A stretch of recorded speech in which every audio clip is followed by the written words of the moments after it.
Olá! Nós estamos aqui no segundo episódio da temporada 2 do Cognitivamente Falando. Então, eu prometi para vocês e estou cumprindo. Então, nós vamos estar falando hoje sobre autorregulação da aprendizagem e rotina de estudo. E a nossa convidada, mais do que especial, Daniela Lender.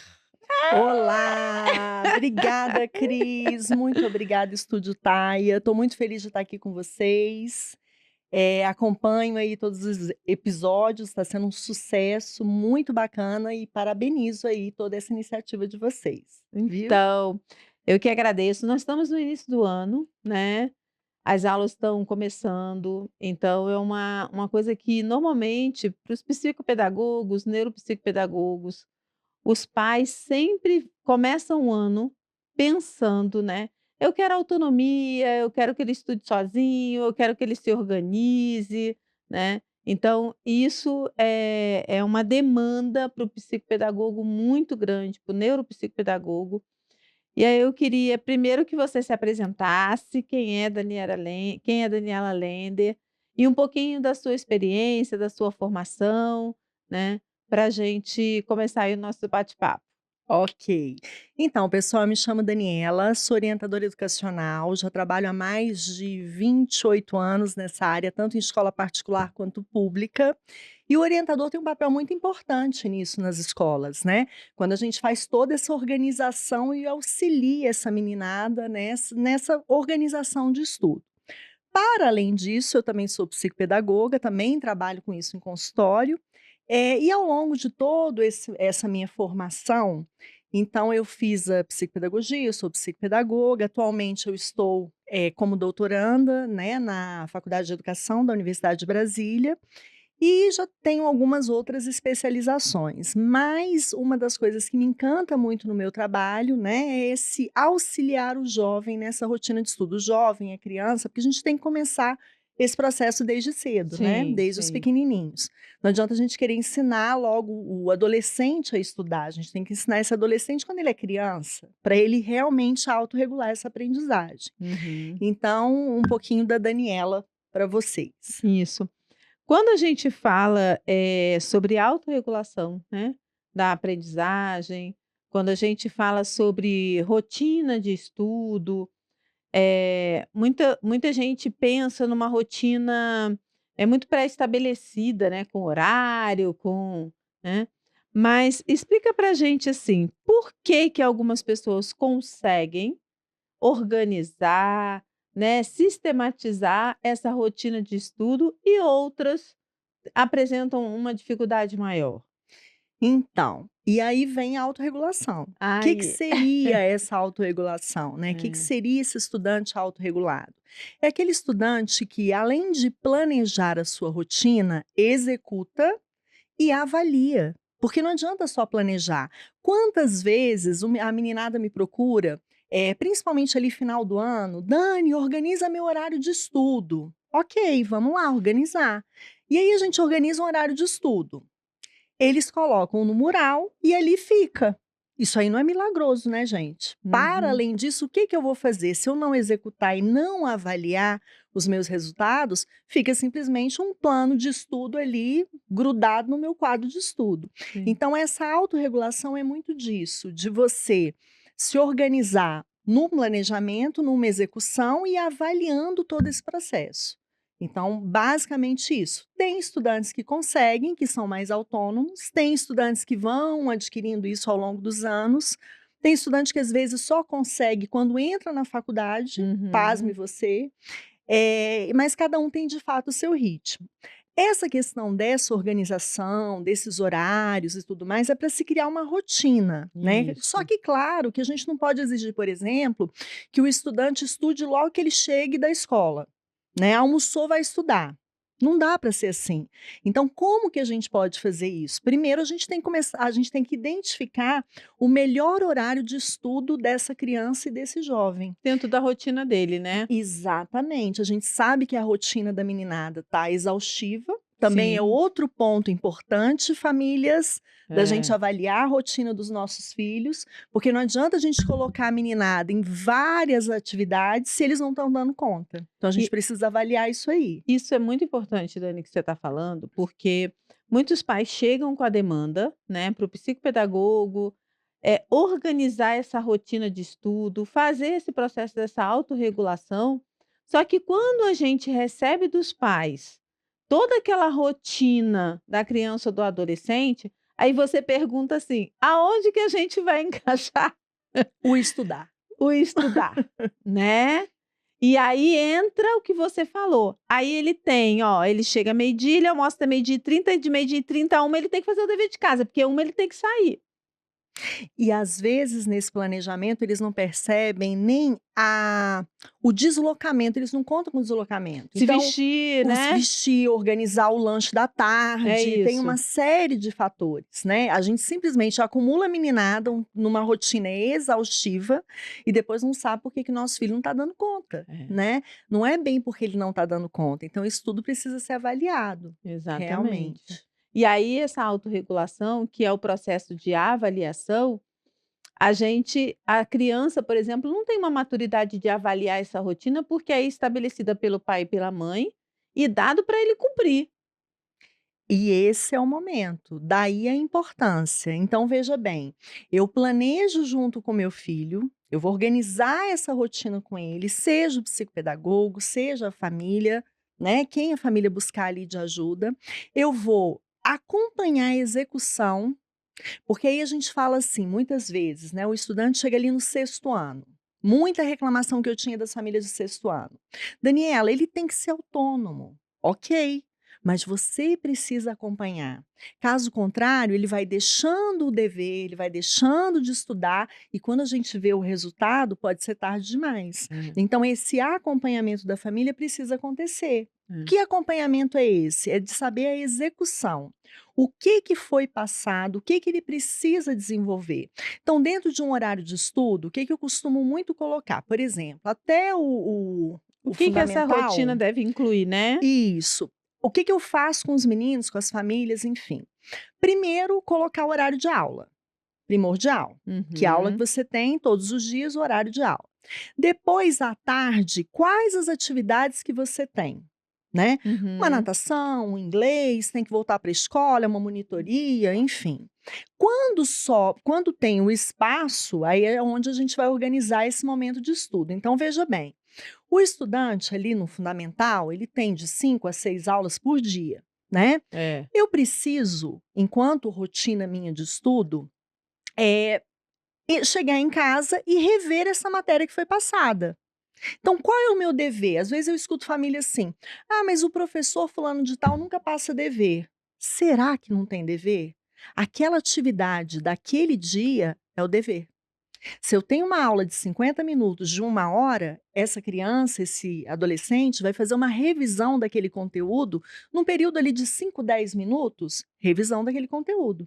Se eu tenho 5 a 10 minutos, vamos colocar 10 minutos. Se os 5 professores não passaram dever, eu tenho 50 minutos de revisão. Sim, Só que eu ainda tenho os conteúdos que eu preciso ir organizando o meu estudo com eles, utilizando de estratégias de estudo, disso. que daqui a pouquinho a gente deve conversar aí sobre Sim, isso. sim. E dentro dessas estratégias, eu preciso reservar o espaço da semana para rever aquele conteúdo de uma forma mais sistematizada. Então, por exemplo, eu tenho português, eu tenho matemática, eu tenho inglês, eu tenho história, geografia.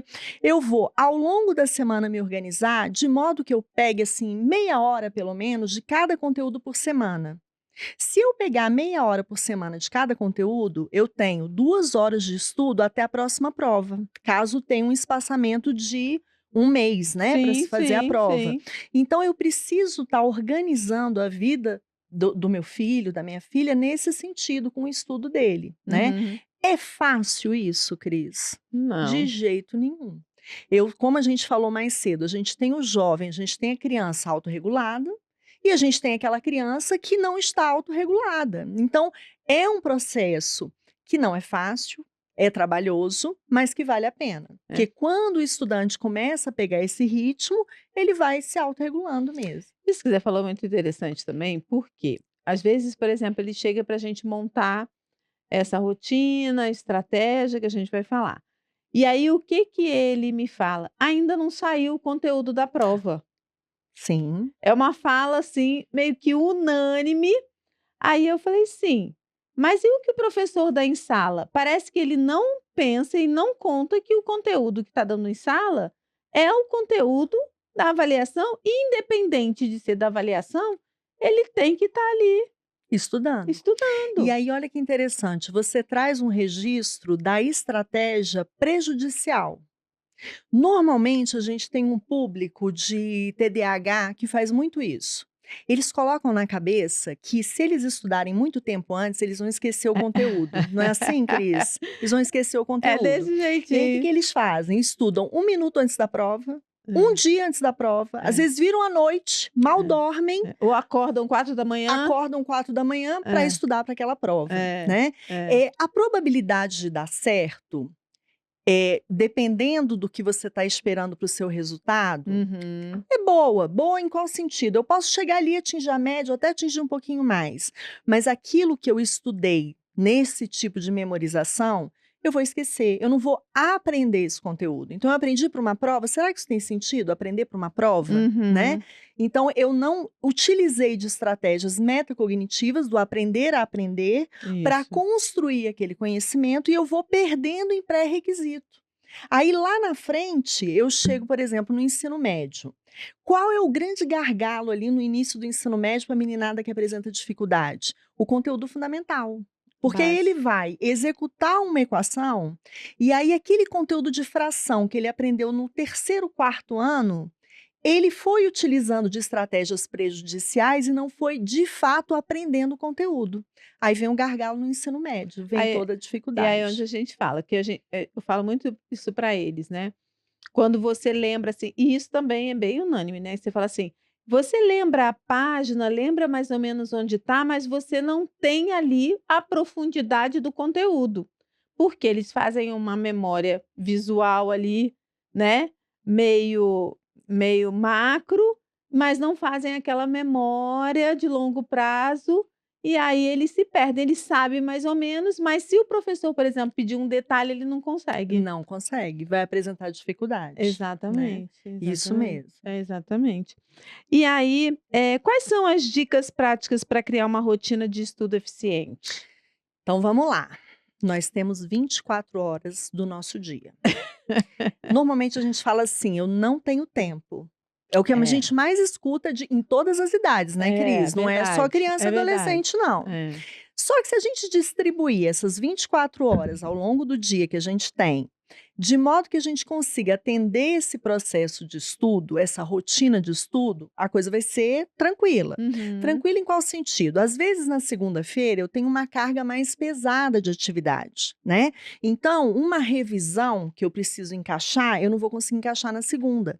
Né? Eu vou ter que colocar, de repente, ao invés de 1, 2 revisões na terça, eu vou colocar 2, 3. Então vai Diluir, depender, né? diluir, vai depender muito da minha expectativa enquanto estudante, da minha carga horária. Então, por exemplo, se eu pego um horário de estudo do sexto ao nono, porque o primeiro ao quinto normalmente é mais tranquilo de você organizar.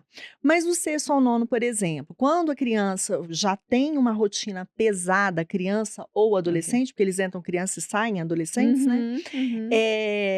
Eu vou diluindo dessa forma, né. No ensino médio também depende muito dessa expectativa do estudante, porque às vezes chega um estudante para mim que fala assim: "Dani, organiza meu horário de estudo". Aí eu como é que está a meta dele em relação ao estudo? É uma meta ali do prazo do ensino médio para concluir, para estar passando de ano? É uma meta porque eu tenho a intenção de passar, de repente, num curso, mais procurado dentro da universidade, um curso de medicina, por exemplo? Então Sim, depende muito. sim, Que obviamente um estudante que diz para mim: "Quero estudar para medicina", eu vou ter que potencializar esse horário de estudo dele, sim. né. Mas o que que normalmente eu faço? É 1 hora de dever por dia. "Ah, mas não teve dever". Teve, como a gente falou aqui, todos os dias tem dever, salvo se naquele horário de matemática a turma foi levada para a quadra por 1 hora cívica, aí não tem dever, né. Mas eu vou chegar em casa e vou rever aquele conteúdo. Uhum. Se tem o dever, obviamente é o dever que eu vou fazer, né? Uhum. E para além disso, eu vou reservar 30 minutos, pegando ali ensino médio, 2 matérias, 3 matérias por dia, o que dá um total ali 1h30 se eu revisar 3 matérias, mais 1 hora de dever de casa, 2 horas e meia, que é o mínimo, né, gente? É. No ensino médio, porque o conteúdo é É pesado, pesado, né? é. E aí tem um conteúdo pesado, por quê? Porque a gente tem por trás desse conteúdo um processo seletivo, né? E aqui a gente não está para discutir sobre processo seletivo, sobre certame. Essa Então é eu vim para falar sobre, né?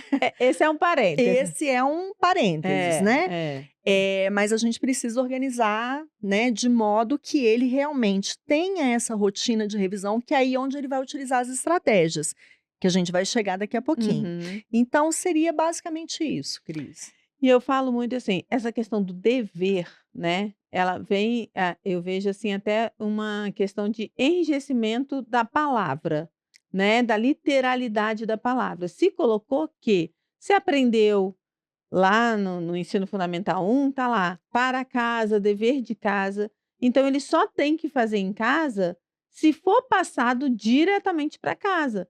Mas o dever dele como postura de estudante, aí a gente É no usa dia a dia. é o dia a É dia, o dia a dia. né. Então ele tem que saber que o dever dele no contraturno da sala de aula, o dever dele é fazer a revisão e estruturar essa rotina para que ele consiga aprender a longo prazo esse processo e esse conteúdo pedagógico, Exatamente. Uma né. ocasião eu estive numa palestra com o doutor Rubem Alves. E ele Hum, é encantador, né, é, gente? E é. ele disse pra gente o seguinte, que é um Aquela dos fala dele, discursos né. maravilhosos.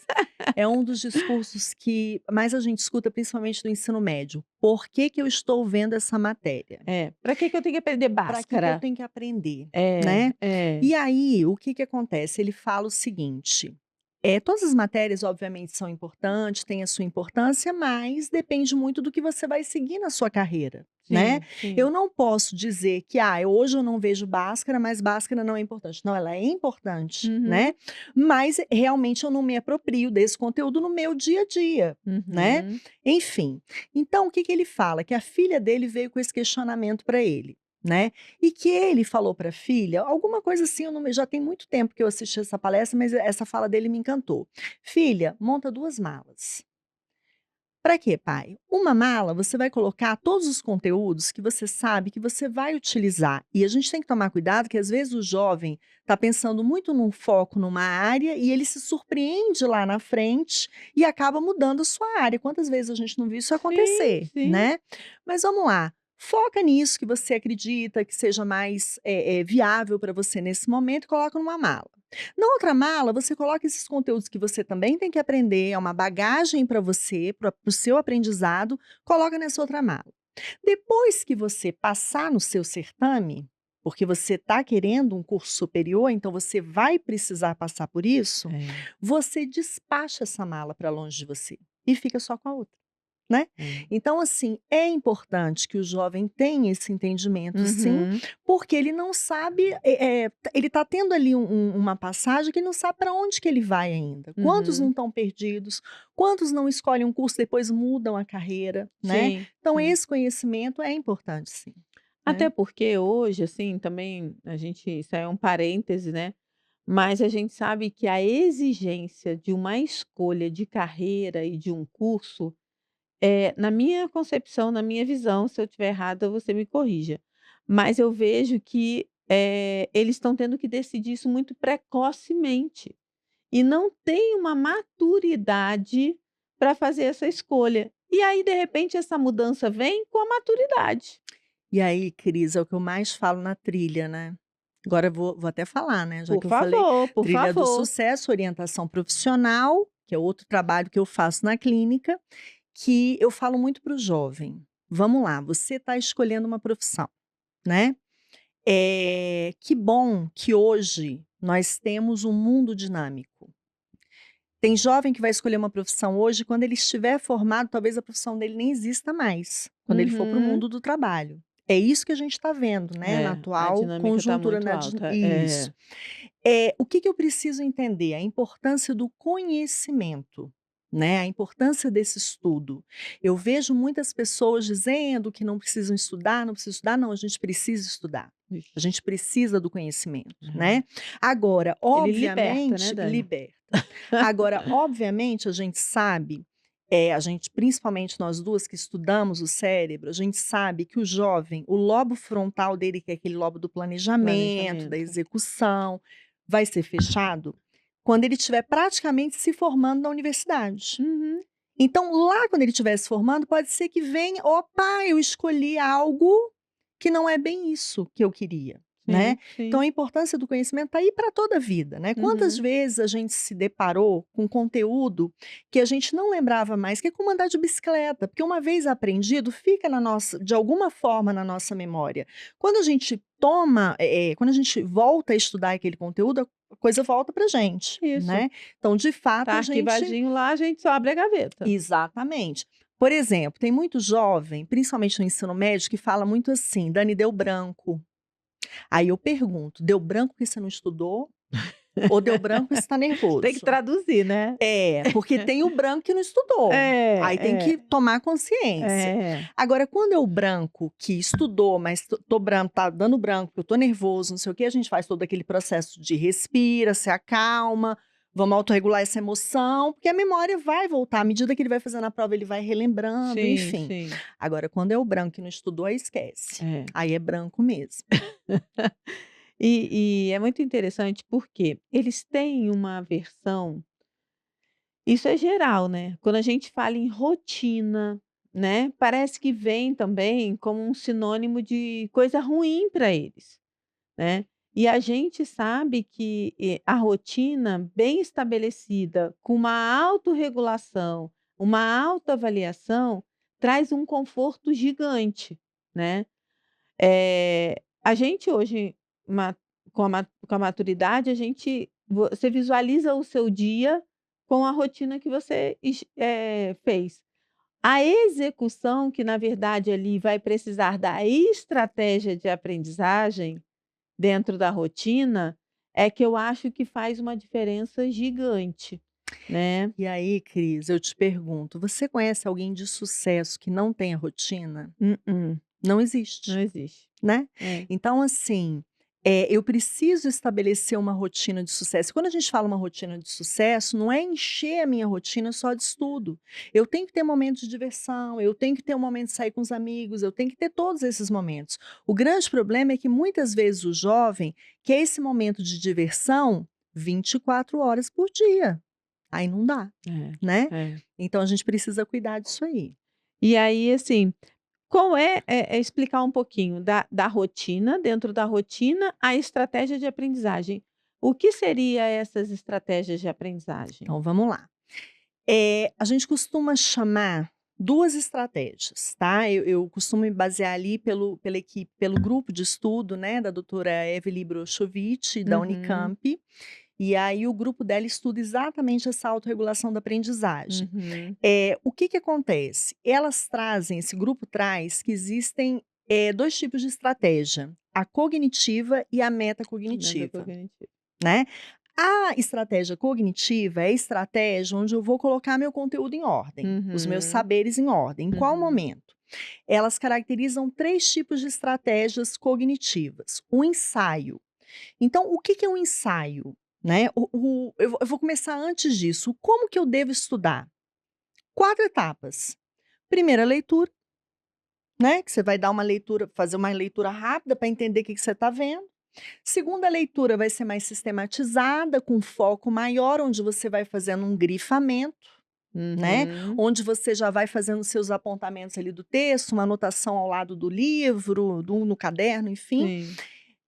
Depois você vem com as estratégias de, a gente tem um ensaio de elaboração, né, que aí você vai fazer um resumo, Sim. você vai fazer, Mapa mental? aí o mapa mental já entra na organização. Ah, Porque tá. veja, você vai de um todo, aí eu costumo dar um exemplo assim, reino animal, biologia, Sim. né. Você pega um livro de reino animal, você tem no mínimo ali 50 páginas. É. Por aí, né? Classificação, tem. Imagina você estudar 50 páginas na véspera de uma prova, que com certeza você não vai fazer só a prova de biologia, né? Uhum. Vai dar ruim. Vai dar ruim. Então, não vai dar certo. Ou seja, você vai estudando esse reino animal. Então, você fez uma leitura, vai fazendo uma segunda leitura com apontamento, faz um resumo, e aí desse resumo, então a gente já utilizou a estratégia de ensaio, a metacognitiva, estratégia de ensaio, o que que Uhum. seria? No momento da leitura, o grifamento, tudo isso, ler em voz alta, tudo isso é Uhum. estratégia de ensaio. Ensaio, tô Uhum. ensaiando o meu estudo ainda, Uhum. né? Depois disso, eu vou fazer a estratégia de elaboração. Então, eu ensaiei o que eu estava aprendendo, eu estou elaborando por meio de um resumo, né? Por quê? Eu vou tentar resumir aquelas 50 páginas e enxugar um pouco mais. Uhum. Quando a gente vai fazer um mapa mental logo de cara, dá certo. Tem gente que tem essa habilidade, né? Uhum. Mas tem gente que tem uma dificuldade maior. Às vezes precisa reduzir um pouquinho mais aquele conteúdo para Pra depois poder chegar no focar mapa no mental. mapa.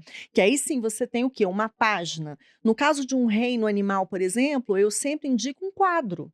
Porque aí você coloca os tipos de reino, você coloca as características principais, né, Uhum. os principais representantes daquele reino, enfim, né? Agora, para você chegar em uma única página, não adianta pegar do coleguinha que fez, porque senão É. você não aprendeu, Não, até porque ele né? não sabe o que está intrínseco ali naquele tópico. Não sabe. Então, você precisa passar por essas etapas. É. Então, dentro da estratégia cognitiva, a gente tem o ensaio, a gente tem a elaboração e a gente Uhum. tem a organização de tudo Uhum. aquilo que eu estudei. Aí, dentro dessa organização, eu faço um esquema, eu faço um quadro, eu faço um mapa mental, que aí eu Uhum. reduzi de modo que, quando eu olhar o meu mapa mental, não adianta eu pegar do meu colega, porque a hora que eu olhar lá, tá bom, reino animal, ok. Ah, tá dizendo que tem esse, mas o que que é isso, isso, isso? Não Eu não vai. estudei, eu não me apropriei É, daquele é, conhecimento, é. né? Agora, quando eu estudei aquilo ali, quando eu elaborei, a hora que eu pegar e bater o olho, ó as sinapses voltando, fazendo, Sim, sim. exercitando ali. Opa, agora eu já entendi, já lembrei disso aqui, agora eu já sei como é que é. E fazendo as inferências, né, dos Exa pré-conhecimentos com o que ele está lendo ali para memorizar. exatamente. Desse processo da estratégia cognitiva, assim, leitura. Primeiro, eles acham que já leu, já estudou. Não, Eles não. acham que lendo, tendo uma compreensão ali leve, é o que a gente fala da memória de curto prazo, porque está ali, compreendeu, mas não, né, não se apropriou por completo.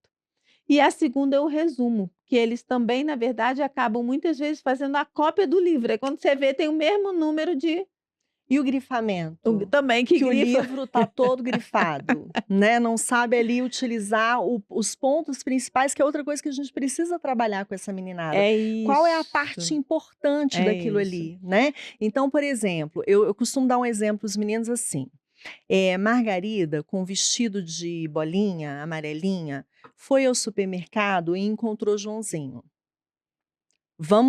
Vamos sumarizar isso aí. Margarida foi ao supermercado, encontrou Joãozinho, no máximo. É. Eu não preciso saber que ela estava de E vestido boja amarelo de bolinha, não preciso saber é, disso, né. é. Então eu preciso pegar de fato o que que é aquele conteúdo, qual é a parte mais importante daquele conteúdo. Agora isso é exercício, E outra né. coisa, e também tem o processo de acompanhamento de sala de aula, porque o professor vai trazer essa parte importante, que é onde ela foi ao supermercado com o Joãozinho. Aí vem o Exatamente. processo de sala de aula Ex para ele conseguir fazer os pontos significativos desse resumo, né.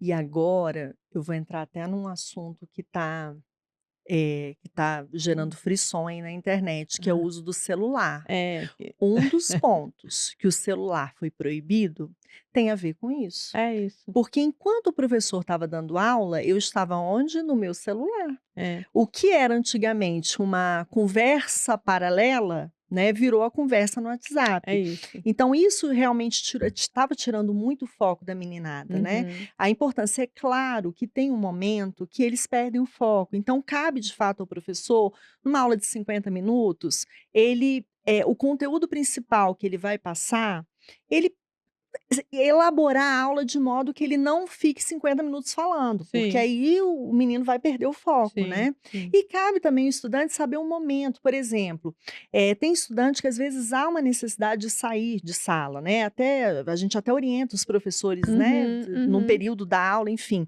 No momento que o professor está explicando: "Eu vou sair para tomar água", aí eu perco a explicação, É, né. Então é, existem os momentos que os próprios estudantes sabem, que eles podem se movimentar para voltar esse foco, né. é. E uma outra coisa bacana, e aí já entrando na estratégia metacognitiva, Cris, e aí eu vou trazer um pouco da minha pesquisa, tá, Por favor. de Vale mesmo. dissertação, que eu defendi ali em Uhum, 2023, né. uhum, do mestrado. Isso. A minha pesquisa foi com os estudantes, um grupo de estudantes com transtorno do déficit de atenção e as suas crenças em relação à matemática. Mas, Daniela, por que a matemática? Porque a matemática, além de você ter que conhecer aquele assunto, Uhum, você precisa conhecer uma equação, uma conta, enfim, e colocar em prática. E praticar aquele conteúdo. isso. Já na década de 70, já tem estudiosos falando sobre isso. Por que, que você aprende só 10% lendo? Uma vez eu coloquei isso no meu LinkedIn, aí eu recebi uma crítica de uma pessoa. Daniela, mas dessa forma você não está valorizando a leitura. Eu falei, leia todo o post. Não é não valorizando a leitura, é porque se eu só ler, eu vou esquecer. Vai esquecer. Porque eu não vou fazer a ligação com outros conteúdos. É, Eu não vou trabalhar as sinapses do meu cérebro é, para gerar aquele conhecimento, né? é isso. Então, aí vem a metacognitiva. Aí vamos lá, voltando para a pesquisa. Então, eu queria entender um pouquinho, né, dessa dificuldade dos meninos, e aí, como grupo focal, né, foi um método que eu utilizei para pesquisa, e aí eu juntei essa meninada, fiz a oficina de estudo com eles, e o que que eles trazem para mim de demanda? Eles até tinham estratégias, na maioria das vezes, autoprejudiciais, porque é aquilo que eu te falei, né, eu vou Uhum. estudar na véspera, eu Pra vou dar estudar teve um que falou: "Dani, 1 minuto antes da prova". Aí eu pego o conteúdo e vou estudar, com 50 né, páginas. né. Enfim. E aí, o que que eu identifiquei ali? Eles até tinham estratégias cognitivas. Eles até faziam um mapa mental, faziam um resumo, enfim, executavam as atividades, enfim.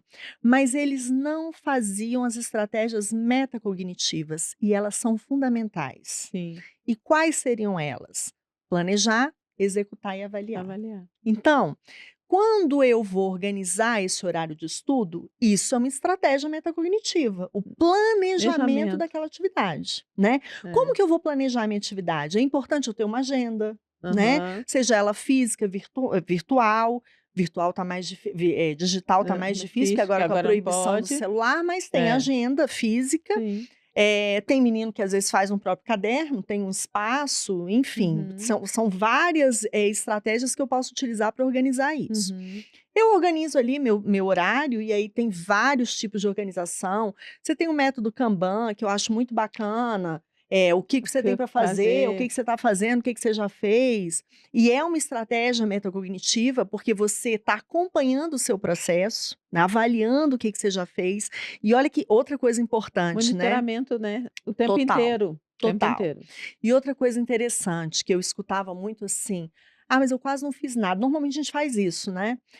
Quando a gente começa a escrever tudo aquilo que a gente fez, como no método Kanban, eu não vou jogar fora aquilo ali. Eu pego aquele post-it e coloco numa parte da minha agenda, do meu caderno, porque depois eu vou perceber tudo que eu produzi. E isso vai dizer o quê para o meu cérebro? "Caramba, eu tô dando conta, olha como eu tô produzindo, né, o É, meu conhecimento", é. né. Então isso é importante E também. muitas vezes nem conseguia mensurar o que fez, né. Não consegue. Ou então põe lá o planejamento, tá lindo, mostra papai e mãe, tá lá ó, tem um planejamento de estudo, É a executa, execução, aí vem a segunda parte, né. avalia, Nem de jeito de nenhum. jeito nenhum. Então eu preciso obviamente executar, e aí vem a procrastinação. "Ai Dani, mas eu não dou conta". "Ah não, eu pego meu celular, ai eu vou dormir, ai aí eu acabo dormindo a tarde inteira". Ok, se você já sabe que você tem essa dificuldade, e quem tem, por exemplo, transtorno de déficit de atenção tem muito isso de De procrastinar, né, é uma procrastinação, das sim. características. O que que eu indico? O método Pomodoro. Tem especialista que ele não é muito a favor desse método, mas o método Pomodoro, eh eu não vou nem jogar o método Pomodoro, porque o método Pomodoro tem aquilo, né, 5, Filme 25, 5, 25, é, né, que é, aí eu não acho bacana. Porque eu é. tenho um menino que às vezes 25 não vai dar Não conta, vai. mas vai fazer muito bem feito em 15, Exatamente, isso eu entendeu? também é isso que eu ia fazer essa observação, eu acho também. Exatamente. E aí, a partir do momento que ele começa a fazer em 15, e aí ele para em 5, esse é um momento importante. Você vai parar para quê? Não é para pegar o celular. Porque nessa hora o distrator tem que estar longe de você, Longe, longe, né? longe. E aí você, em 5 minutos, toma água, levantou, não sei o quê, volta o foco. Mais 15 minutos. Quando você vê, você já estudou no mínimo 1 hora daquele dia. Uhum. Claro que com esse tempo, você parando, Sim, você executando, sim, você sim. fazendo, e a procrastinação vai ficando para trás. Porque a partir do momento que eu começo a ver resultado, que eu começo a perceber que eu dou conta, eu começo a fazer. E eu começo a produzir e a coisa dá certo, né? E essa avaliação é bem legal, dentro da execução, essa avaliação diária e não uma avaliação de um planejamento todo, né, que é o que eu falo para eles. Como foi o seu dia? Faz a sua autoavaliação do dia, do momento que você estava ali, do seu planejamento. Porque se você vai, por exemplo, a sessão uma vez por semana, aí ele vem me trazer muitas vezes do dia anterior, que aí ele fez. Que aí ele fez, né? Umas um dia antes. Mas não consegue avaliar diariamente, que aí sim faz um monitoramento meio que geral, né. E aí, olha que bacana, Cris, quando mesmo sendo assim, normalmente final de semestre, onde eles recebem final de bimestre, De ba semestre, quando eles recebem o resultado, por quê? Tá, eu tenho aquele resultado. E muitas vezes a gente escuta assim: "Poxa, mas eu fui tão mal na prova de matemática, eu estudei tanto". Tá, esse resultado, vamos lá, vamos avaliar. Por que Uhum. você acha que você atingiu isso aqui? Dani, eu fiquei com muita dificuldade, eu realmente essa matéria foi mais difícil para mim, não dei conta, enfim, tá. Em cima disso, qual é a sua meta? Né, você está vendo, isso aí te frustrou, você É. fez uma avaliação, qual é a sua meta? "Não, eu quero aumentar a minha nota". "Em quanto?". "Ah, eu quero chegar a tantos por cento da minha média". Vamos escrever, né. Em cima disso, vamos fazer um plano de ação?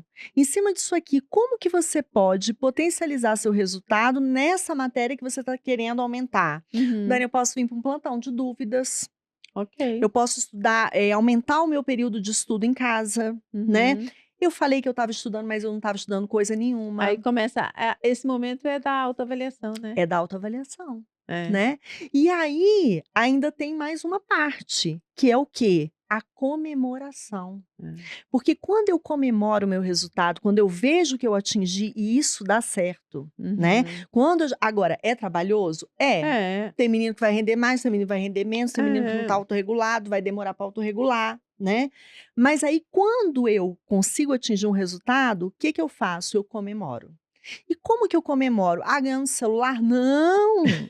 De jeito nenhum. Eu É, comemoro saindo com meu filho tomando sorvete, eu é, comemoro batendo ficando ali 10 minutos, que seja com meu filho, ouvindo o que que ele tem, vibrando junto com ele, né. é, Então mostrando para ele que a gente acredita nele, e ele percebendo que ele pode, né, que ele vai é. dar conta.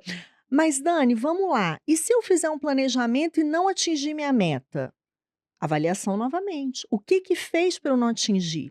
Aí eu volto um pouquinho na minha experiência, Cris, que no ano que eu defendi a dissertação, foi, 2023, aí quando foi em 2024, no ano passado, eu tentei a prova do doutorado. Uhum. Só que eu estava cheia de coisa, fazendo, tinha umas coisas que eu estava não, não, minto. Eu defendi em 2023, em 2023 eu fui para a prova. Foi essa loucura, porque eu Foi, passei no foi. É isso que eu ia doutorado dizer, você tentou é, foi 23, isso mesmo. isso. E aí eu defendi a dissertação em 2023, isso ali em mês de junho, mês de julho era a prova do doutorado. E aí eu corri, defendi e tal, fiz o meu projeto para o doutorado. E aí foi um projeto, gente, nas coxas, por conta de falta de tempo, né. E eu joguei 2 autores que nem sequer dialogavam. E eu não sei por que que eu fiz aquilo, mas fiz, né. E aí conclusão, eu recebi o resultado foi péssimo, né, do meu projeto, e uma colega falou assim: "Dani, entra com recurso", eu: "Não, melhor não", entrei, levei uma bronca do professor, né, Um dos motivos foi exatamente essa temática. E aí o que que eu fiz? Agora se autoavalia, É, né. é. Que você aí vem a ficha caindo, como é que você Uhum. joga esses 2 autores? Ixi, né. É. Enfim, tá, e daqui pra frente, né, eu fui reprovada, mas eu não queria ficar na condição de reprovada, eu queria passar. Uhum. Que eu tinha que fazer para passar? Porque a gente chora um dia, tá, gente? Chora, É, chora, chora, mas no é, dia seguinte a gente tem que tomar providência, é, né. é. E aí eu reorganizei meu planejamento, fiz uma matéria especial, uma outra matéria, novamente fazendo pesquisa, reelaborei todo o meu projeto e minha nota esse ano dobrou. Não tem felicidade maior. Agora, para isso, foi muito estudo, foi muito trabalho, É. né. Não sei se você conhece a Evelise Portilho, ela também trabalha Sim, muito com sim, metacognição, sim, né, ela tem um grupo e ela escreve e faz muito e a importância dessa autoavaliação nesse processo, de se sempre. autoconhecer no processo de aprendizagem, né, como você e exemplo, uma coisa que eu vejo também, no processo de aprendizagem, nessa sistematização, se você hoje pergunta para um aluno de sétimo ano como ele aprende, ele não sabe, porque não é ensinado para ele fazer esse planejamento, essa execução e essa autoavaliação. Então ele não consegue se autoavaliar, ele não consegue entender como ele aprende. E aí, como é que ele vai reelaborar o planejamento que nem você fez? Exatamente.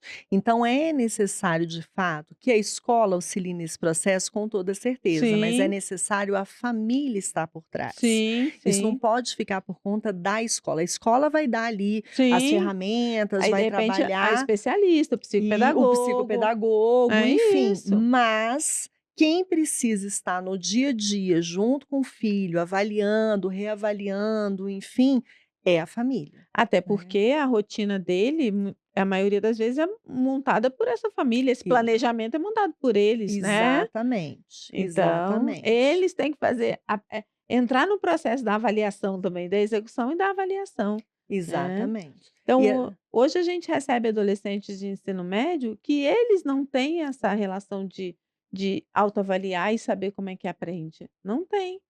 E aí como que ele estudou até agora, né? foi estudando, foi decorando muitas vezes, foi pegando o mapa mental do colega e deu É certo, isso, né. é. Ou às vezes pegando uma aula com algum colega, com algum professor na véspera e vai dando certo, porque É, é uma coisa que eu falo muito pra meninada, né, principalmente ensino médio.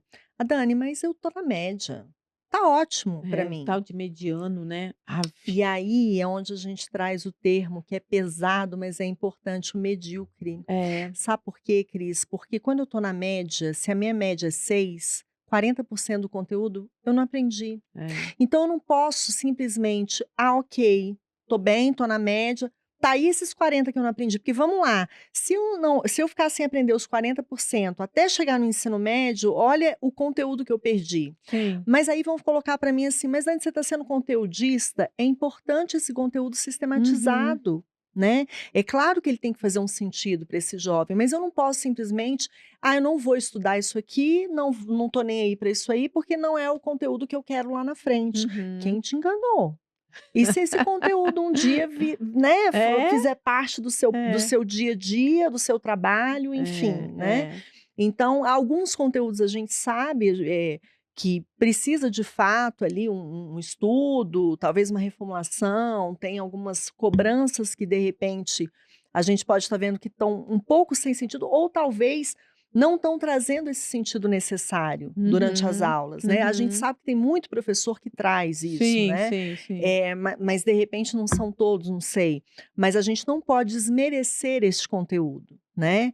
E a gente precisa mostrar isso para o nosso filho, porque senão ele vai assistir na internet crianças e jovens dizendo: "Não preciso estudar, porque eu já vou ficar rico, porque isso, porque aquilo", milagrosamente falando, né. É, E a gente sabe que a vida não está tão fácil assim, é, né. é. Então é importante. Claro que a gente sabe que tem os empreendedores, tem gente fazendo sucesso sim, a gente não pode, né, É, desmerecer de sim, forma sim. alguma, mas ao mesmo tempo esse conhecimento é necessário, É. né. A gente não pode abandoná-lo. E por isso que eu falo assim, que o especialista, o psicopedagogo que trabalha nesse processo, a orientação parental é essencial, né. Com certeza. Saber como é que é a organização ambiental dessa família, né, como é que é essa estruturação. Então, porque muitas vezes é exigido uma autonomia, é exigido uma avaliação dessa criança e desse adolescente, se a própria família não faz esse É. processo.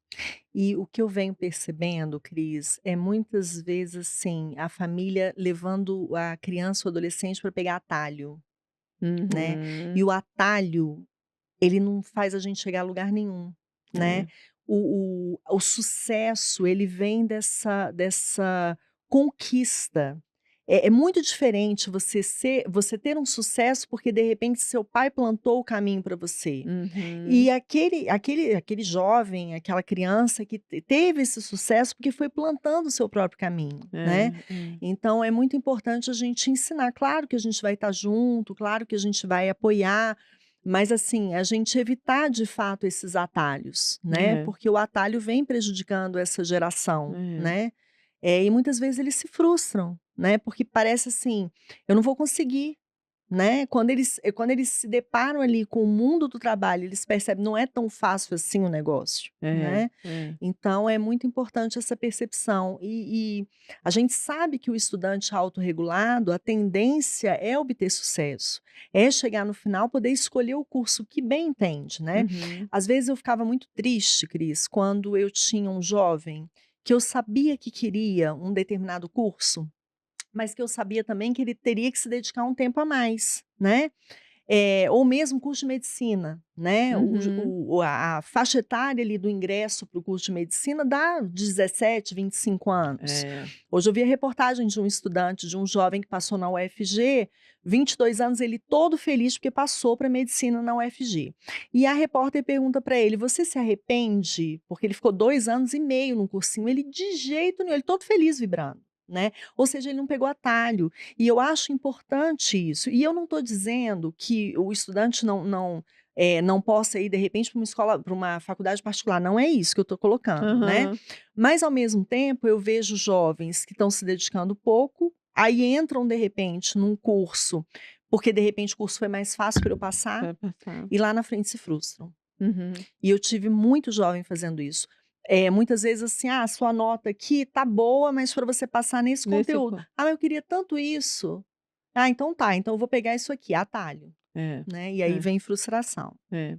E é bem isso. E a questão, voltando um pouquinho da procrastinação, que é uma coisa que eu vejo muito presente nos meninos, assim, né, a procrastinação, que é, eu acho que um dos maiores distratores para a procrastinação é o eletrônico. Com toda certeza. Seja o celular, seja o videogame, seja a televisão, né.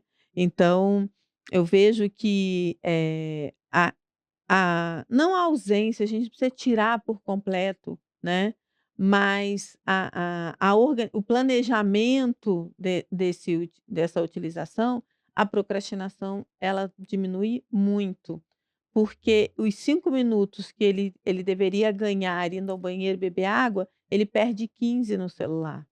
E às vezes até mais, porque um único vídeo às vezes dá uma média de 5 minutos, É, né. é, Quando eu vejo, eu já estou 1 hora é, na rede social, né. é. Se nós adultos nos perdemos, Sim, né, imagina essa exatamente. meninada. Exatamente, Né. exatamente. É porque a gente fala assim: "Não, eu vou fazer isso, então eu vou deixar meu celular ali", né, e às vezes eles não têm essa maturidade: "Não, meu videogame, eu marquei com meu colega para jogar", né, e tem uma questão muito dessa relação social pelo videogame, né, muito menos hoje face a face, né. Mas isso também é importante. Aí é que tá. Por que não? Às vezes eu vejo o pai falando assim: "O menino só gosta de videogame", né. Uhum, Os amigos estão no videogame. Aí o uhum. pai vai e fala: "Corta o videogame". Não, É um não lazer daquele menino é, também. E quantas apropriações e quanto, de conhecimento que ele pode ter também por meio de um jogo, de um é, eletrônico. Pode, pode. né. Agora, é saber dosar, É, né, e é é. saber fazer aquilo que é o mais importante. Se eu tenho uma prova daqui uma semana de um conteúdo que eu ainda não me apropriei, o Uhum. jogo não pode ser mais importante do que essa prova, É, né. exatamente. Então é isso que a gente precisa estar mostrando e auxiliando. Agora, é uma tarefa fácil? Não é. Uhum. é muito desafiador para uma família. É, Conseguir fazer uma criança que não é autorregulada se autorregular com seu conhecimento, né. é. Mas é importante esse plantar a sementinha e ir colhendo de pouquinho em pouquinho. Isso quer dizer, a questão muitas vezes é que o pai quer que essa criança se torne autônoma, Da noite para o dia. não plantando a sementinha, E ele já não quer a flor plantando já já pronta. que é a flor pronta. Não vão conseguir, não vão conseguir, né. Então É. assim, e não adianta assim: "Ah, hoje conseguiu, então agora é por conta dele". Não, Hum. é o tempo todo a gente junto. Tem uns que vão trazer um resultado mais satisfatório e outros não, mas Sim. esses que não, lá na frente, quando Aham. eles estiverem lá na faculdade, eles vão reconhecer tudo que a família tentou fazer. Mesmo que eles não tenham seguido aquilo de orientação, eles vão perceber a Aham. importância daquilo É, para a vida deles, né. exatamente. Hoje, assim, a gente pensando nesse conhecimento, seja para o especialista ou até para a família, assim, você indica alguma leitura, né, algum artigo, livros que essa família ou esse especialista lê para entender um pouquinho mais e se apropriar desse, né, desse conhecimento da autorregulação, da rotina de estudo, além de, lógico, né, fazer contato com você que a gente vai falar depois. Olha, Cris, tem vários livros nessa área, né. Uhum, Eu acho assim, para os especialistas, uhum, estudar um pouquinho de autorregulação com o grupo da Borochovitch, o pessoal ali da Unicamp, é muito importante. Eles têm vários livros, eu nem uhum, trouxe aqui, mas são muitos, né. uhum. Mas como a gente estava pensando mais nessa pegada jovem, eu trouxe até pensando mais no ensino médio, Sim, né, sim. eu trouxe 2 livros de indicação que eu acho bem interessantes, porque eu vejo muito livro falando de hábitos de estudo. "Ah, você tem que sentar, tem que fazer assim, tem que fazer assado", né. Mas eu trouxe 2 livros que mudaram inclusive a minha vida. Quando a gente Uhum, fala assim, a gente pensa: "Nossa, mas que pragmático, como assim mudaram sua vida?", né. uhum, Mas de uhum. fato foram livros muito importantes para mim. Por quê? Um deles é esse aqui, gente, A Única Coisa, tá? A Única Coisa. Uhum. A única coisa já diz, né? É a única coisa, a coisa mais importante que eu tenho que fazer por hoje. Muitas vezes eu tenho principalmente no bloco de notas do celular, quantas pessoas não têm 50 atividades para fazer? Aí todo dia você coloca 50 atividades. Muitas vezes você não faz nenhuma das 50 que Uhum. estão lá. Uhum. Se você escolher dessas 50, a principal ou no máximo 3, você com certeza vai eliminar mais algumas dessa lista de 50. Então eles trazem isso aqui, esses 2 autores, de uma forma muito bacana, né. Então é um livro que eu acredito que traga significado de fato, tanto para o Aham. jovem como para a família, professor, psicopedagogo, enfim, esse livro para mim é fantástico. Este outro livro é um livro muito bacana que é A Tríade do Tempo, porque a Isso é nossa ótimo. desculpa, as historinhas que a gente conta pra gente mesmo é: "Eu não tenho tempo", É. Isso é né. uma fala bem É uma fala muito pontual de muita é, todo mundo fala, né: "Ah, é, eu não tenho tempo", né. é. Eu falo isso várias vezes ao longo do meu dia, né. Mas o que que o Christian traz? Ele traz a tríade do tempo. Tem até uma atividade aqui que ele faz muito interessante para você avaliar como que está seu tempo. E ele traz 3 tipos de tempo, né. O circunstancial, que seria, assim, atividade que você não deveria se preocupar tanto, e que muitas vezes você acaba fazendo muito Com mais. prioridade, É, né. por exemplo, o uso do celular. Uhum. Ele não diz que não tem que ter. Não, não é isso, tá. Mas você não precisa passar a maior parte do seu tempo utilizando o celular. Uhum. Principalmente se não for um instrumento que vai trazer algum benefício para o seu estudo, para o seu trabalho, enfim, porque tem gente que às vezes passa muito tempo no celular, que trabalha com isso, que tem uma rotina de estudo ali, Sim, né, não fica sim. simplesmente na rede social. Bom, tem o tempo, importante e o tempo urgente. As atividades importantes, as atividades urgentes e as circunstanciais. E aí Uhum. o que que ele fala enquanto tríade do tempo? Eu não sei nem se eu vou conseguir achar aqui, mas essa tríade é assim, eu lembro dos 10%, o circunstancial precisa ser 10% do nosso tempo. Do tempo. É. Então, se a gente pegar em 10% de 24, alguém faz a conta para mim? Dá 2 horas, 2,4. 4, Isso. 2 Horas horas e e 40. 40 minutos, não é É, isso? 2 é. horas e 40 minutos, Isso. né. Então, para atividade circunstancial, 70% para as atividades importantes. Por quê? Eu não posso deixar minha atividade importante se tornar urgente, porque aí eu viro uma pessoa estressada. Então, eu tenho atividade importante, agora eu também não posso esquecer do tempo da urgente, porque a urgente vai aparecer. A gente faz uma agenda. Quem aqui cumpre a agenda? Na maioria Hum. das vezes a gente não consegue cumprir, porque vem urgente. Bem Quem está em urgência. consultório, quem está aqui na Tá Estúdio, quem está em qualquer É, lugar, em escola, né? é. Então, a gente precisa se organizar nessa tríade do tempo. E aí o Christian traz isso de um modo muito didático, muito bacana, que eu acho que vale muito a pena para o jovem, né, aprender a se organizar nesse tempo de 24 horas. Então, seriam Maravilhoso. esses 2 livros aqui que eu trouxe de sugestão. E eu quis trazer isso para o início do ano, para as pessoas entenderem que isso é processo. Exatamente. Isso é processo, não adianta chegar a hora que tiver lá num boletim desespero, querer esse Terceiro processo, bimestre. terceiro bimestre, querer esse processo caindo do céu da noite para o dia, né. E aí eu queria muito que você trouxesse esse trabalho que você faz da Trilha do Sucesso, né, esse trabalho que você faz maravilhosamente com os jovens, com as crianças né, em si. Então, o que que você traz nesse projeto, né, como você trabalha e falar um pouquinho, fala do seu Instagram, onde as pessoas podem te encontrar, como elas podem fazer contato. Qualquer coisa também pode me buscar, que eu acho ela rapidamente. Facilmente.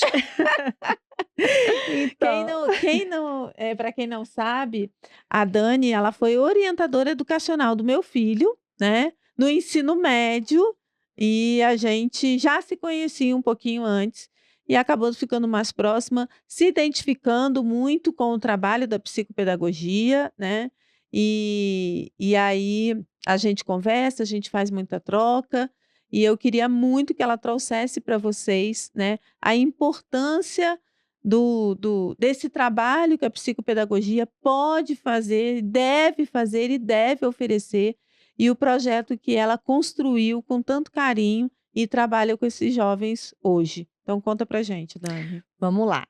Daniela acabou virando empreendedora, gente. É. Como? Em 2021, eu fui reduzir minha carga horária, né? E aí eu fiquei 20 horas na Secretaria de Educação e Uhum. aí eu potencializei a minha clínica. Só que a gente estava no meio de uma pandemia. Então tudo começou de forma online.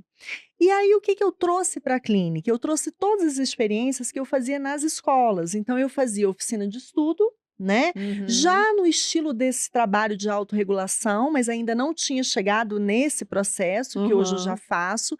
E aí esse trabalho é feito por meio de uma oficina, hoje não mais presencial, porque como eu retornei para a Secretaria de Educação 40 horas, então eu fiquei só no online. Então são 2 Aham. trabalhos que eu desenvolvo de forma online e é Uhum. muito tranquilo, né. Uhum. Uma é essa oficina, que Uhum. eu faço ali, dá uns 3 encontros de oficina de estudo, e depois ao longo do ano eu vou auxiliando nesse processo de planejamento, execução, metas, enfim, com as crianças, com os jovens. E também tem a trilha de sucesso orientação profissional, mas que é no foco de fato da escolha profissional, né, que tem planejamento, que tem meta, que tem execução, Que mas trabalha é esse mais processo também, é né? isso, que depois num outro podcast a Cris vai me chamar, obviamente, eu estarei aqui com vocês, para a gente Total, falar sobre combinadíssima. orientação profissional. Enfim, mas o trabalho clínico hoje está sendo dessa forma, assim, a Uhum. oficina e num trabalho online, né. Não, ótimo. Isso. E é isso, assim, foi a limonada que a gente tirou da pandemia, né, A limonada. que é Exatamente. maravilhoso, você faz online E maravilhosamente. aí, quando você se torna empreendedora com conhecimento, a coisa muda de figura, porque não adianta Sim, você montar um negócio sem conhecer aquilo que você está fazendo. é, Então, isso é muito importante, fica a dica aí para vocês. muito bom. E fala aí, a gente vai estar no podcast colocando o contato e tal, mas fala o seu Instagram. Meu Instagram, @Daniela Laender C. Isso. Eu vou estar colocando, a gente vai estar colocando embaixo os contatos, qualquer coisa também pode me chamar no direct que eu coloco lá o perfil dela, né, e eu acho uma importância muito grande. Por quê? Porque quando a gente fala, por exemplo, de um planejamento, a gente fala de uma função executiva nesse processo, né. Quando a gente fala das sinapses, quando eu falo que o especialista hoje, um psicopedagogo, um professor que não entende como esse cérebro aprende, ele está obsoleto, né, Dani. Com certeza. Então, se a gente está falando e é isso que você fala, assim, a gente fala: "O conhecimento liberta", e aí é onde você falou, se a gente não conhece o que a gente faz, se a gente não sabe como, trazer o que é essa autorregulação, o que é rotina, o que é estratégia, muitas vezes a gente acaba, fazendo um trabalho que não é um trabalho de qualidade para essa criança e para esse adolescente. Então, eu considero de uma importância gigante, é por isso que a gente está aqui no início do ano, é o nosso segundo episódio da temporada 2, que é o ano de 2025, trazendo, Dani, eu prometo que a gente vai falar sobre orientação profissional, a gente vai trazer ela já já, a gente faz uma segunda parte do podcast para orientação profissional, que acaba trabalhando também esse processo, né, Sim, Dani? com certeza. Mas a gente precisa conhecer. E fazendo disso também a família pertencente desse processo, inserida nesse processo, né. Então, eu queria muito te agradecer aqui de estar trazendo isso, de estar plantando semente nesses especialistas, para que a flor chegue, porque senão a gente vai esperando só a flor, Só a né, flor, e aí não não dá. adianta. É. É. A gente tem que plantar, a gente tem que regar para depois a gente colher, né. Exatamente, exatamente. E assim, para finalizar, você tem assim, um case de um adolescente que você trabalhou, todo esse processo de rotina, de estratégia, que possa contar para gente, assim, a modificabilidade desse estudante? Então, Cris, são vários, né, pensar aqui em alguém específico, Eu peguei ela de surpresa, tá, pegou de gente? surpresa, não estava no processo da gente montou um roteiro, gente. Mas vamos lá, eu tive vários, inclusive que me dão Que eu vejo que às vezes você feedback. coloca, né, que ele passou, como ele construiu, como é que foi, né. Esse trabalho da autorregulação é mais recente. Eu sempre trabalhei com oficina de estudo, mas sem o foco da autorregulação. Então, eu fazia uma oficina, mas eu não acompanhava resultado. Sim, E isso veio ali, tem o quê? Uns 5, 6 anos. Então, assim, colher o resultado é longo prazo. sim, Mas eu sim. tenho vários estudantes que volta e meia, poxa, Dani, aquilo me ajudou, né? Me dão um feedback ali no Instagram, Aham. né? E é bem importante. E famílias que me procuram no consultório que realmente depois me dão esse, nessa, nem todas depois continuam no trabalho, né? Sim, sim. Mas que dizem: "Dani, tá seguindo ali a sua rotina, eu também tô ajudando". Que bom, Que ó, isso que eu ia né. dizer, que é o nosso Bom papel. é nosso papel, porque não adianta a gente segurar, a gente tem que É, libertar, é né, esse isso. para esse É, conhecimento. é. Então eu quero acreditar que a família pegou o quê da questão e tá Sim. fazendo esse acompanhamento, né. Enfim, mas tem esse feedback. Agora um caso específico aqui, eu não tenho como te passar, Cris, eu realmente Deixa não, eu eu teria que pegar. pensar melhor. Mas Fica para a assim, segunda parte, que a fica para a gente pode segunda começar esse com um parte, case. com esse case, pronto. Fechado, Beleza, combinadíssimo, fechou. combinadíssimo. Queria te agradecer, você sabe que você mora no meu coração. É minha amiga, gente, que eu amo. Eu também, você mora no meu coração. A gente na pandemia também, né, estudou junto, ficou muito tempo junto, então, Cris é eh, minha supervisora. então eu queria muito te agradecer de estar esse momento aqui, agradecer sua disponibilidade, seu carinho de sempre, o seu profissionalismo, a sua competência. Você é uma estudiosa, né, está sempre buscando. A sua falta de tempo é planejando, executando e E avaliando. avaliando.